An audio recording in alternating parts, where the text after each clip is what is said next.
Good evening, ladies and gentlemen. I'm Colin Seagrove, chartered accountant by day, by night, writer of erotic fiction. Come on now, behave.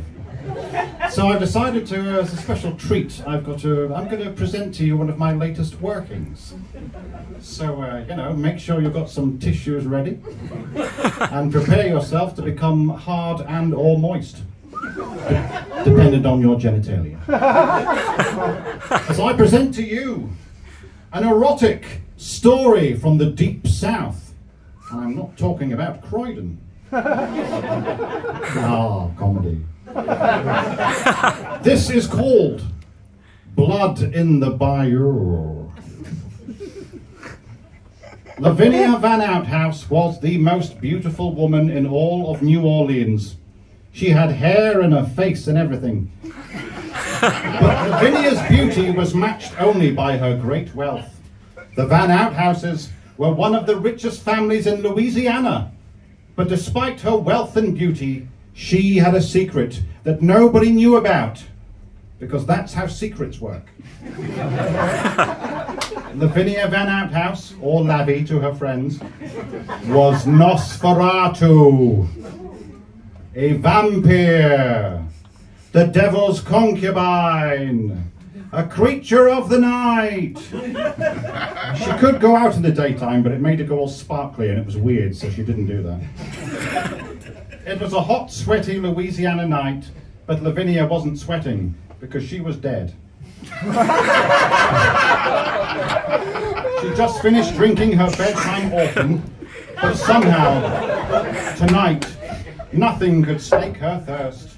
There was a gnawing hunger deep inside her, and it had to be satisfied.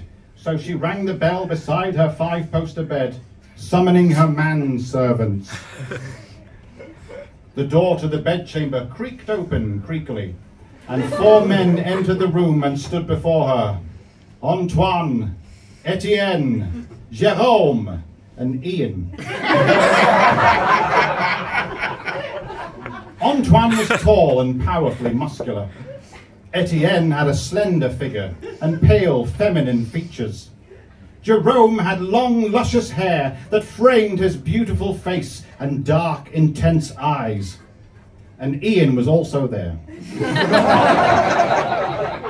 The sight of all this pulsating man flesh was enough to get Lavinia frothing at the gills with vampire horn.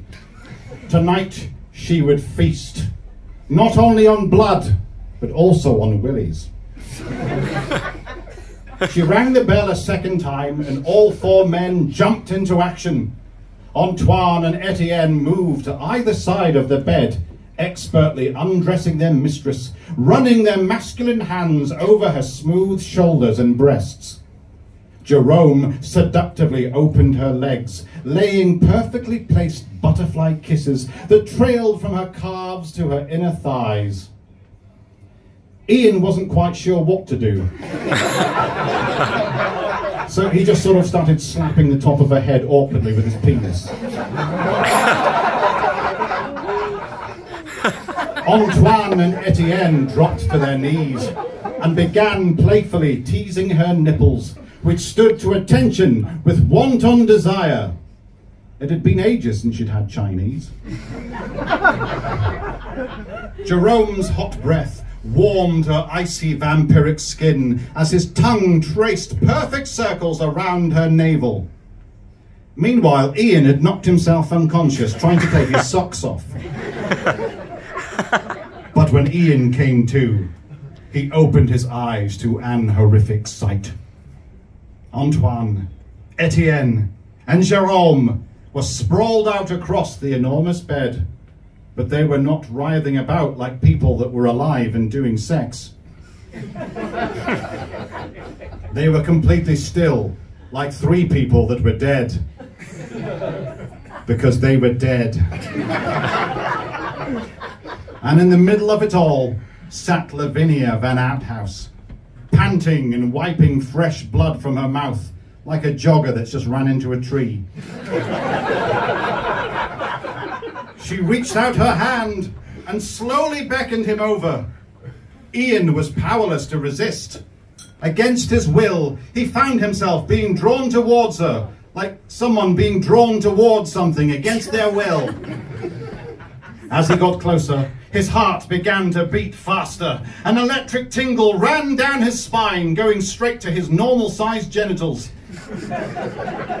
Before he knew it, he was in her clutches. She wrapped